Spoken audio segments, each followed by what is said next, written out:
Good morning! Okay, so, bring you up to date with things. Derek's still in the shop. But as I say, we think we know what it is, but we're pretty sure we know what it is. And it's going to be a nice, cheap fix. And as you know, I've been talking about second bikes, and I've been doing a lot of research and a lot of looking around and blah, blah, blah. And basically, a bike has come up today. I'm actually going to... Oh, my nuts! I'm going to look at it now. I've got an insurance quote. I know how much it's going to be for having both on my policy. And it's alright at the point that it is now. It's actually pretty good. However, when I go to renew my policy, it'll be a multi-bike, not an added on, and I will have broken that 2-year license limit. You know, you only have 6 points for so long, and I could ring them and say, hey, I have no points, and I have 12 now. You know, so people really get confused about that. Okay, when you get a license, the full license, whether that be, I think, can you get 12 points in an A2? Or do you only ever get 6? I don't know. But anyway, when you get your full license, for the first 2 years, you only have 6 points available to you. So obviously, 2 speeding tickets, 1 driving that due care attention could knock you off the road. But they won't give you that 2-year window to not do any of that, and then you get your full 12 points allowance. Well, I have none, because I'm a good boy. I ain't never been fucking caught. I'm doing this little ride to level myself, because I don't want to be taken in by its beauty. You know what these bikes can be like. You get there and you're like, hey, well, I need to have a sensible head on, and then it starts looking at you and you're like, I have a, what?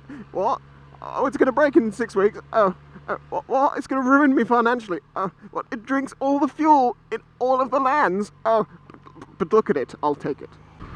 What I will say is I've ridden its little sister bike and loved, like it stood out, even though it was old when I rode it, it stood out above some of the stuff that I'd ridden that year, last year, you know, of the new stuff. It's bikes for you. It's not all about the numbers sometimes, it's about the feel.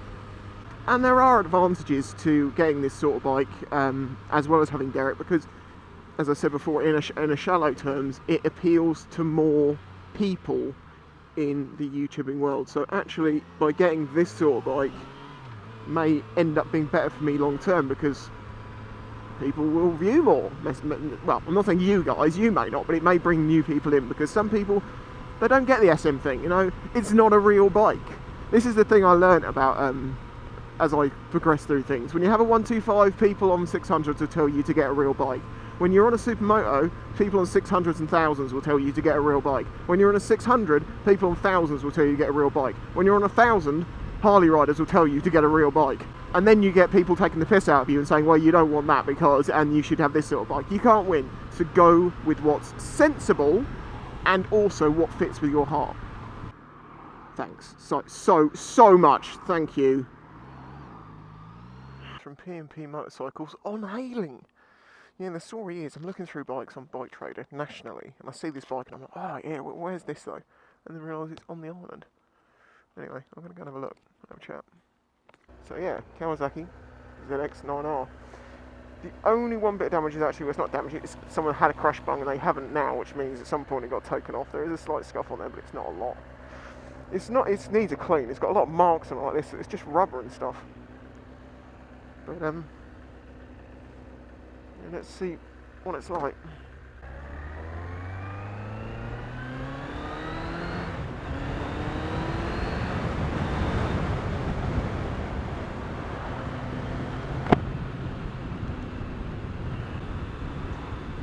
Okay, so instantly it's a little further forward than I was expecting, but it's not uncomfortably so. This is a C2, we believe, and from what I can understand, the Cs are the better ones to get, well, obviously, of this age. I kind of fit, but don't smash my face into the screen, which is something. Okay, in 6th. Yeah, it'll cover distance, alright. It's not even trying.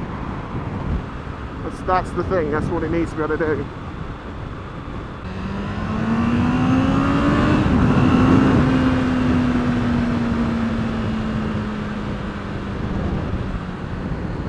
Yeah, it's... Oh, look at you people, you can't even merge! Christ's sake. Now they say that this is actually a bit more of a sports tourer, and that's why everyone went for the R1 at the time that this came out, because this was a little softer, and I get that. It doesn't feel very tourer-y. I'm not in any pain as yet, but I haven't been riding it for all of that long. It's definitely a fun bike. It's snatchy, and it's very, very just on it all the time. It wants to just go, which is good and bad at the same time. It's not necessarily a relaxed style of riding. It's very tempting, but it may not be right. Cosmetically, it's all right. It's got that hole from where there was a crash bung. Why there isn't a hole on the other side, I don't know. Unfortunately, I don't know if this bike you only have to make one hole on one side for a crash bung and the other side fits directly in. I'm imagining if that's not the case, then it's had a replacement panel. Okay, so it's going to have some cosmetic problems. It's the mechanical ones I'm more concerned about. And as it's warming up, it is feeling smoother and better. The oil's getting around the engine. So have a quick listen. You know what it's like though, you don't want to let something go if you think it's good, but at the same time it's better to put it off and maybe get something else if it turns out that was the better decision. If you lose it, well then, shit happens. Headstock felt fine because I know these are underlubed from factory. And without getting off the floor, it's a bit hard to tell, but that doesn't feel bad, it feels fine.